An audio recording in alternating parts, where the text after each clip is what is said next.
So I wonder for you, when you were in that phase of trying to figure out how to monetize or how to make money from it, what was that like emotionally? Because you said it took a year. Yeah, yeah. Oh, I mean, honestly, everything that you just said, that's the way I felt. Like, what am I doing? Nobody cares. Like, Yeah. girl, stop wasting your time. You're making life hard for no life. Life doesn't have to be this hard. You can go Girl, back. I'm in coffee shops on Saturdays. I'm working after my 9 to 5, before my 9 to 5. Like, I'm Yeah, dedicated. you And put it's like, so much effort, and then you don't yeah. see. Yeah. Um. Gosh, no.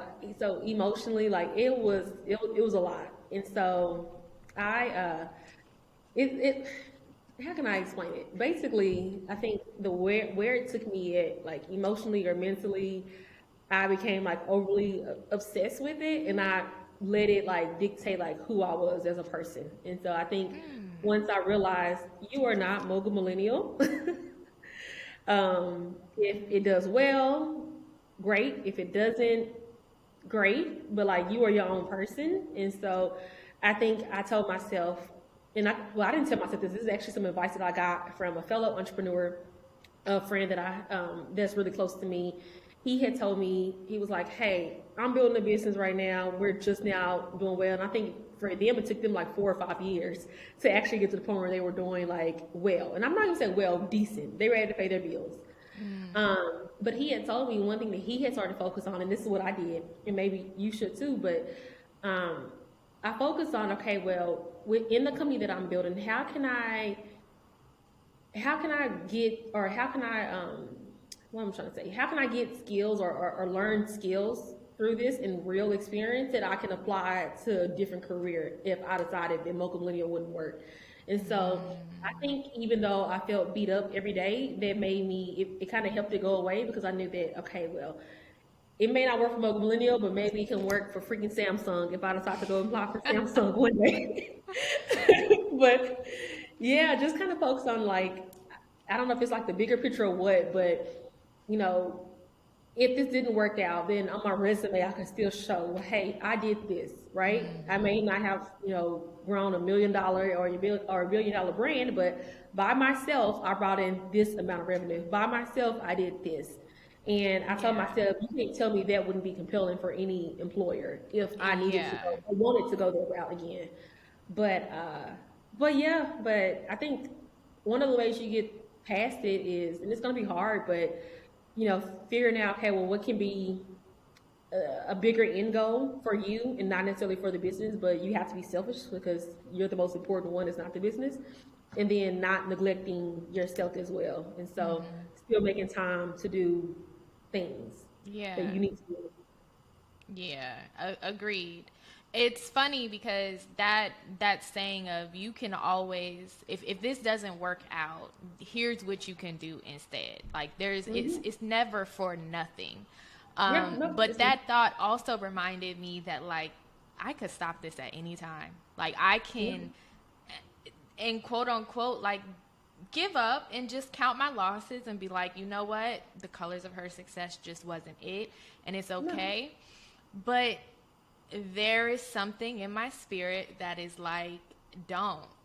Like, it yeah, doesn't matter how close I get to giving up, I just can't do it because I yeah. think I'm onto something and I think it's Mm-hmm. going to be something. I may not know right now or be able to see right now what it's going And to it may be. change. Like I It see may mobile change a little change. bit, and that's okay.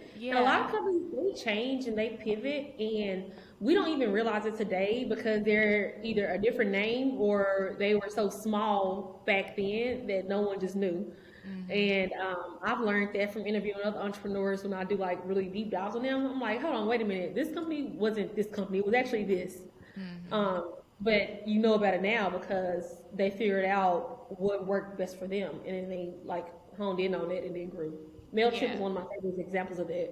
Mailchimp has been around for ages, and they weren't called Mailchimp. They were a marketing agency, but now they're Mailchimp. Yeah.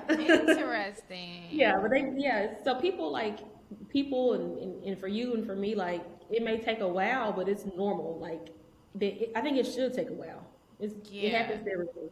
Yeah, I'm definitely in the throes of it. How do you deal with the isolation, if you experience it, isolation that comes with being a founder?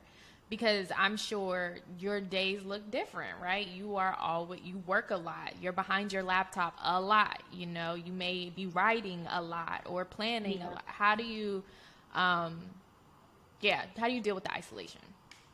Yeah, so before I used to just try to keep myself busy. And so when I would feel like lonely in the journey, I would try to like, hey, well, let me hit up my homegirl, we're gonna go somewhere or do something with my boyfriend just to stay busy because um, it doesn't have to be lonely. But the thing is, while doing those things were important because you need to make sure that you're still like maintaining friendships and things like that, it didn't really like solve what I was feeling as far as being like isolated just as a business owner and my own personal journey. And so the way that I dealt with it is just literally learning how to sit with it Mm, and like not ignoring the way that I felt. And yeah. so sitting in it, let it soak up, and then from there, like having my moment if I need to have my moment, and then moving on from there. But I think we don't really sit in the way that we feel enough. And I think We that's don't. important. We don't. It's it's true surrendering to Yep. the process and surrendering to, because no matter how much you try to explain it to other people, no They're one not gonna get it. understands what it's like to be a founder and to Yeah. be a founder of your specific business with your Yeah. specific problems, goals, ideas. No one is going to understand that but you.